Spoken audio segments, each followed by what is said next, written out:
Sorry, इसके पहले वाली वीडियो अपने आप कट गई थी। तो उसमें आप देख रहे थे एनेस्थीसिया की यूज कैसे हो रही थी। तो बात कर रहे थे एनेस्थीसिया की। तो एनेस्थीसिया में कुछ कैटेगरी दवा हम ऐसे ही पढ़ेंगे जिसके डेवलपमेंट की बात कर लें। एनेस्थीसिया के डेवलपमेंट कौन थे, तो आप जान लीजिए कि ड्राई विलियम टी.जी. मार्टन ने एनेस्थीसिया की खोज 1846 ईस्वी में ईथर के माध्यम से, ईथर ईस्टर लिखा हूँ मैं, ईथर के माध्यम से की थी। तो बात करेंगे हम नेक्स्ट में आप कैसे दवाइयों का किस कैटेगरी में कैसे नाम होता है उसमें आप पढ़ोगे। तो बात करेंगे non steroidal anti inflammatory, non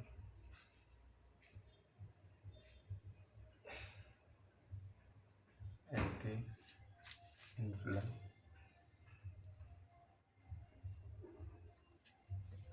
non steroidal anti inflammatory agent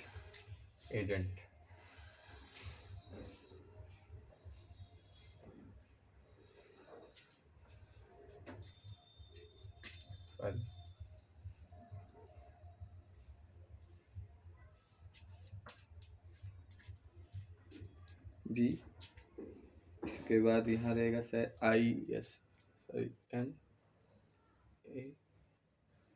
इसको मिटा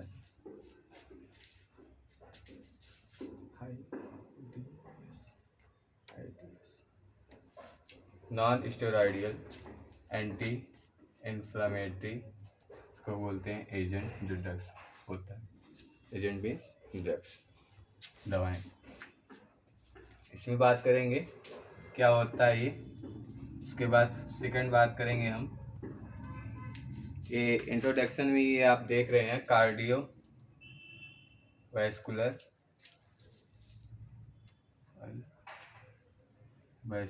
एजेंट। थर्ड की बात करेंगे हम, एंटीबायोटिक क्या होता है, एंटीबायोटिक्स। फोर्थ में हम बात करेंगे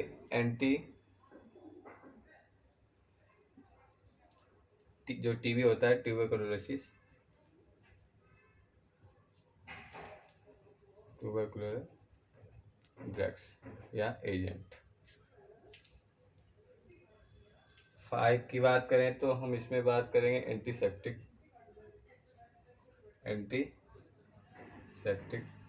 6 की बात करें तो इसमें हम बात करेंगे एंटीहिस्टामिन। अगर वीडियो देख रही हो तो अच्छी बात है, नहीं तो मेरी वॉइस सुन के आप नोट कर सकते हैं, रिवाइज कर सकते हैं। Non steroidal anti inflammatory agent, जिसको बोलते हैं NSAIDs। हाँ, नीचे दिख रहा है एंटीहिस्टामिन का। उसके बाद बात करेंगे cardiovascular agent, antibiotics, anti tubercular drugs, antiseptic, antihistamine. तो सबसे पहले बात करेंगे non steroidal anti inflammatory agent. इसमें क्या होता है, कैसे दवाइयाँ आती हैं, और भी दवाइयाँ हैं यहाँ आप लिख सकते हो। एंटीहिस्टामिन के बाद भी आते हैं जैसे कि anti cancer, anti epileptic drug, anti cancer भी लिख सकते हो, एंटी एपिलेप्टिक्स ड्रग। और सबसे पहले इसमें बात करेंगे कि non steroidal anti inflammatory agent की। इसमें किस प्रकार की दवाइयाँ आती हैं, इसका यूज क्या होता है, इसमें इसकी खोज कब हुई। तो non steroid anti inflammatory drug ऐसे ड्रग होते हैं जो थेराप्यूटिक ड्रग्स होते हैं। थेराप्यूटिक ड्रग्स में जो चिकित्सा में यूज होते हैं, थेराप्यूटिक में चिकित्सा ड्रग यूज होते हैं रिड्यूस करने के लिए। क्या रिड्यूस करने के लिए? पेन, रिड्यूस पेन, आपके दर्द को ये रिड्यूस करता, मतलब कम कर देता है। इन्फ्लामेशन, डिक्रीज, रिड्यूस सब एक ही वर्ड्स हैं, डिक्रीज इन्फ्लामेशन। उसके बाद और भी बात करें तो फीवर और ब्लड क्लॉट, फीवर भी रिड्यूस करता है, ब्लड क्लॉट में मदद करता है। आपको कहीं कट गया है वहाँ पे प्लेटलेट्स बनने में मदद करता है। ये ऐसी इस कैटेगरी की दवाइयाँ जो NSAIDs के अंतर्गत ये दवाइयाँ आती हैं, फीवर की, ब्लड क्लॉट्स की, रिड्यूस पेन, डिक्रीज इन्फ्लेमेशन। सो ये बात हो गई non steroidal anti inflammatory agent की। अब बात करेंगे कार्डियोवैस्कुलर एजेंट की। बात करेंगे कार्डियोवैस्कुलर एजेंट की, तो इसमें किस प्रकार की कैटेगरी दवा आप पढ़ोगे? Heart disease. कार्डियो मीन्स होता ही है हार्ट डिजीज, हार्ट डिजीज से रिलेटेड आप कैटेगरी की दवाइयाँ आप कार्डियोवैस्कुलर एजेंट में पढ़ोगे। तो एंटीबायोटिक में भी बैक्टीरिया इन्फेक्शन से लोग जो ग्रसित होते हैं, बैक्टीरिया एंटीबायोटिक में एंटी मीन्स होता है मारने वाला, जो जैसे कि बैक्टीरिया से आप जो लोग ग्रसित हो जाते हैं, इन्फेक्शन से लोग ग्रसित हो जाते हैं, चाहे वो आपका एनिमल हो या फिर ह्यूमन बीइंग हो, कोई भी हो। एनिमल लोगों के लिए भी एंटीबायोटिक ही यूज होता है, या फिर हम लोग हों तो बैक्टीरिया से ग्रसित लोगों के लिए ये एंटीबायोटिक यूज होता है। बात करेंगे एंटी ट्यूबरकुलर की ड्रग्स की, जो टीबी में यूज होता है। ऐसे ड्रग्स को एंटी ट्यूबरकुलर ड्रग्स के एक कैटेगरी में रखा जाता है, एजेंट में रखा जाता है। तो इसमें अगर बात करें तो ट्यूबरकुलोसिस, इसका नाम होता है टीबी, ट्यूबरकुलोसिस।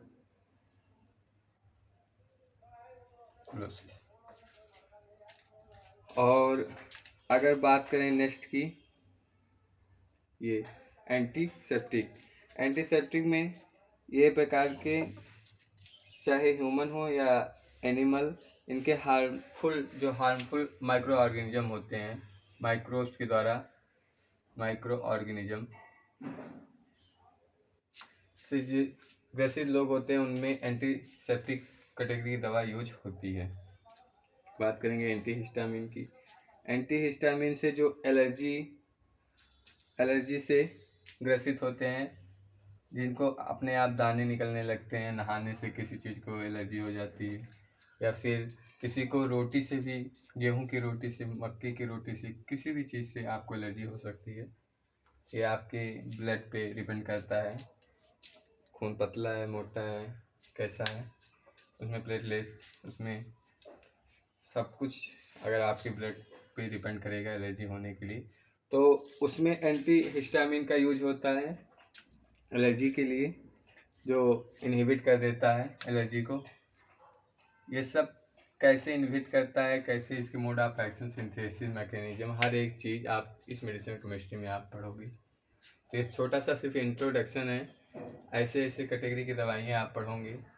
तो इसमें भी ड्रग्स आएंगे जैसे कि नियोस्टिगमिन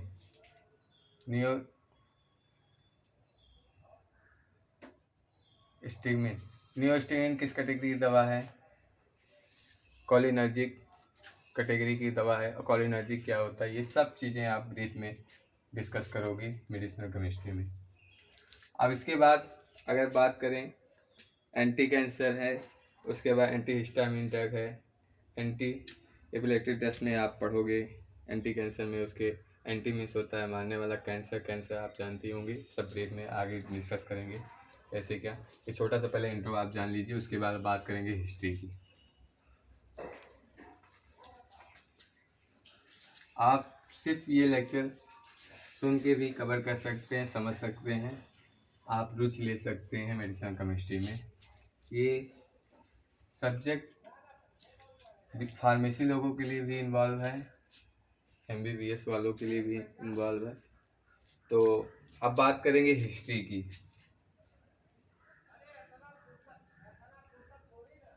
इसकी हिस्ट्री की 19th सेंचुरी में जब स्टार्टिंग हुई थी, 19th सेंचुरी की, 19वीं शताब्दी की, तो उस समय आइसोलेट किया गया था अल्कोहल आयड की। उस समय 19th सेंचुरी लिख सकते हो, द बिगनिंग।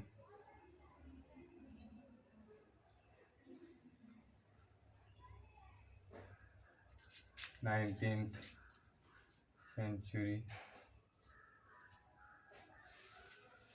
में आइसोलेट किया गया था एल्कोलाइड की, आइसोलेटेड एल्कोलाइड, ये चीज़ें हुई थी। अब एल्कोलाइड क्या होता है ये भी आप पढ़ोगे आगे, तो ये प्रकार की ड्रग होती है एल्कोलाइड, आगे समझाएंगे कैसे। तो उसमें यूज हुआ था ऑर्गेनिक केमिस्ट्री की, जैसे कि आप सभी जानते हैं ऑर्गेनिक केमिस्ट्री में स्टेरॉयडियल ये चीज़ें दवाएं हैं, कुछ भी अगर लिया गया है मेडिसिन केमिस्ट्री में सब कुछ केमिस्ट्री से निकाला गया है, केमिस्ट्री से ही इन्वॉल्व किया गया है सब कुछ मेडिसिन में। तो 19वीं सेंचुरी की स्टार्टिंग में आइसोलेट किया गया एल्कोलाइड की, उसमें यूज हुआ ऑर्गेनिक केमिस्ट्री से, जिसके सिंथेसिस हुए, सिंथेसाइज किया गया, डेरिवेटिव्स किए गए, स्ट्रक्चर फार्मूले बनाए गए और भी चीज़ें हुई, उससे जाके एक न्यू ड्रग बना। सबसे पहले एग्जाम्पल की बात करें तो एस्पिरिन, आपने नाम भी सुना होगा। एस्पिरिन 1899 में डिस्कवर किया गया। एस्पिरिन 99 में आपको खोजा गया फ्रॉम सेलिक्सिन से। फ्रॉम किससे किया गया था, बात करें तो सेलिक्सिन से, इससे खोजा गया था। फिर उसके बाद आया था बेंजोकेन फ्रॉम कोकीन से, बेंजोकेन भी फ्रॉम बेंजोकेन फ्रॉम क्यूनिन से।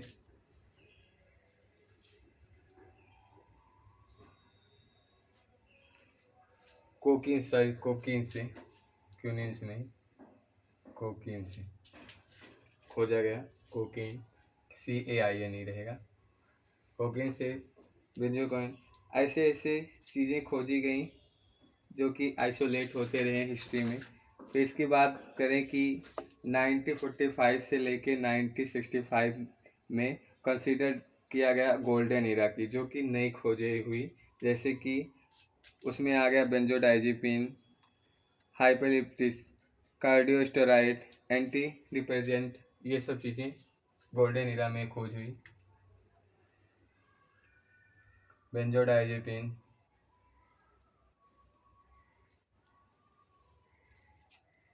उसके बाद बात करें कि एंटी डिप्रेसेंट की और भी चीज़ें, जैसे कि कार्डियोवैस्कुलर के लिए भी यूज हुई थी, कार्डियोवैस्कुलर एजेंट, ये सब चीज़ें गोल्डन एरा में आई। मॉर्फिन, जैसे कि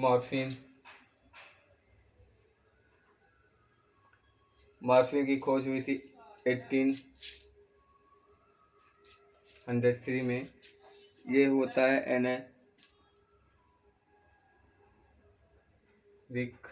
एनर्जेटिक मॉर्फिन में यूज होता है। फिर बात करें इमिटिन की, इमिटिन आपने नाम भी सुना होगा। इमिटिन किस में यूज होता है, वोमिटिंग में, ये यूज होता है वोमिटिंग में। किसी को वोमिटिंग हो रही है, उल्टियाँ हो रही हैं, तो ये दे दो। 1816 में आया था इमिटिन की खोज। ये सब चीज़ें केमिकल हैं जो आप पढ़ोगे ब्रीफ में आगे चल के, इसलिए ब्रीफ में हम डिस्कस नहीं कर रहे हैं, सिर्फ छोटा सा इंट्रो दे रहे हैं, आगे चल के सब अच्छे से समझोगे। उसके बाद अब बात करेंगे तो इसके फिजिकल प्रॉपर्टीज़ की। प्रॉपर्टीज़ क्या हैं, ये ड्रग कैसे हमारे बॉडी में एक्ट करते हैं, एक्शन कैसे हैं, फार्माकोडायनेमिक्स क्या है, इसके काइनेटिक्स क्या है। तो बात करेंगे इसके physico chemical properties.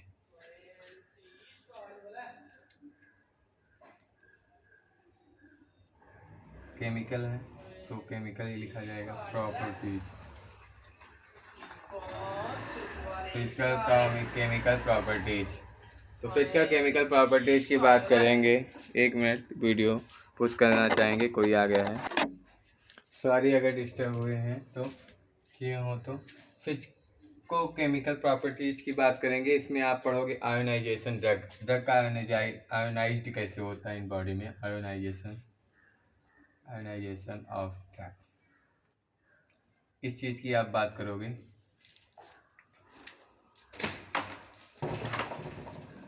Drug ionise कैसे होता है, छोटी सी दवा रहती है इतनी बड़ी, और आपके बॉडी में होने वाले डिजीज इन्फेक्शन सबको इनहिबिट कर देती है। कैसे इसके वर्क हैं, आयोनाइज्ड कैसे होते हैं, इसमें हम बात करेंगे।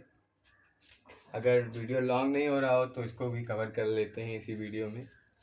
इसमें होता है weak acid, weak base and weak acid.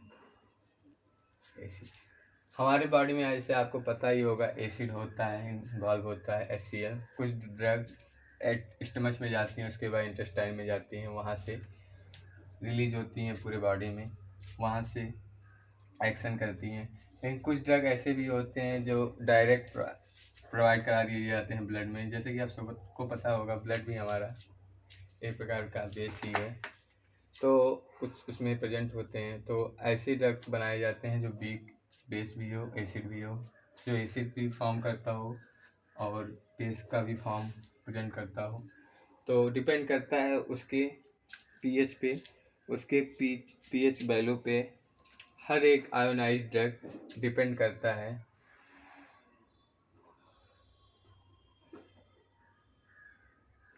उसके पीएच वैल्यू पे, या उसके पीएच वैल्यू पे उसका पीएच क्या है। इसका रेट एब्जॉर्प्शन की बात करें तो ये डायरेक्टली प्रोपोर्शनल होता है to the concentrate of the drug absorbal के लिए from but concentration of drug absorption site.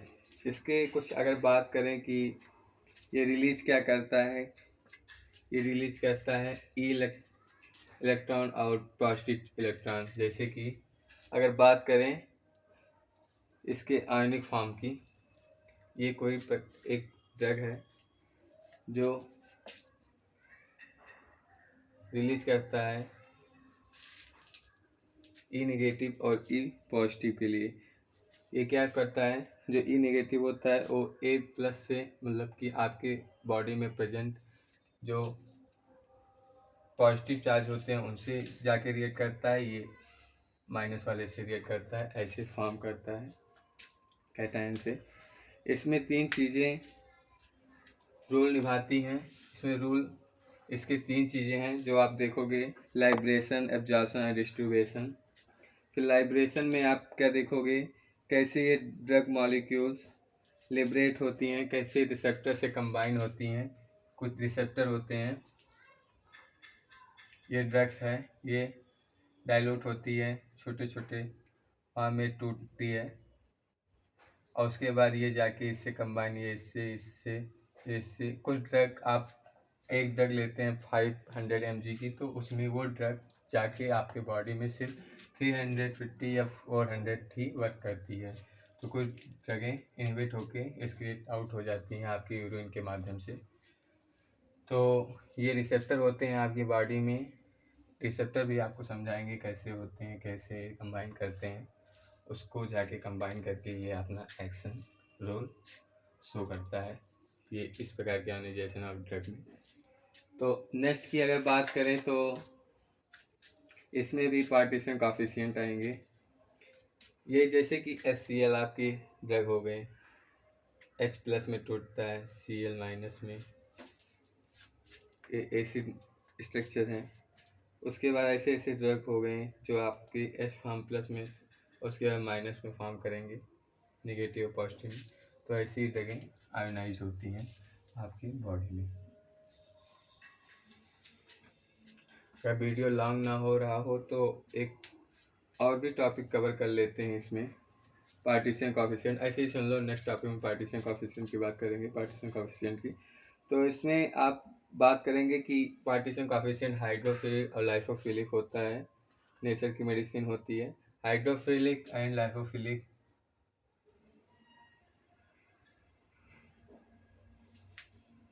Hydrophilic और लाइफोफिलिक। हाइड्रोफिलिक का मतलब होता है लवर, लिफिक का मतलब होता है लवर। जो हाइड्रो लवर हो और लाइफोफिलिक हो, मतलब एसिड और बेस की बात होती है इसमें। अगले ये वीडियो नेक्स्ट में कवर करेंगे, वीडियो ज़्यादा लॉन्ग ना हो जिससे आप और भी वर्क कर सको। तो अच्छे से ब्रीफ में बात करेंगे मेडिसिनल केमिस्ट्री। अगर समझ में आ रहा हो तो ऐसे ही कंटिन्यू करें, आपको लेक्चर पहुंचाते रहें। तो अगर समझ में आ रहा है तो प्लीज़ सब्सक्राइब कर दीजिए।